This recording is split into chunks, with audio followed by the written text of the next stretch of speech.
These are my 3 top tips for getting motivated and staying active in this period.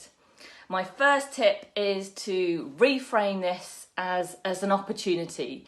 Instead of focusing on what you can't do, think about what you can do. There's a real opportunity to try some new things, whether it's cooking something different in your kitchen, whether it's really having a go and changing up the garden.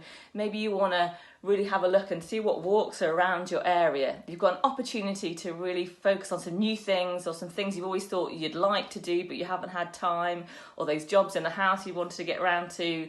So reframe, really have a think about what you can do. My second top tip is to really think about some goals around this time. We're all cocooned like caterpillars in our houses, but actually when we come out, what do we want that butterfly to look like? What do we want it to look, to see, to feel, to look like? And then if we think about that, what can we do every day now? What's one thing we can do every day that's going to help us achieve how we want to look, feel, sound like when we come out of this self-isolation period?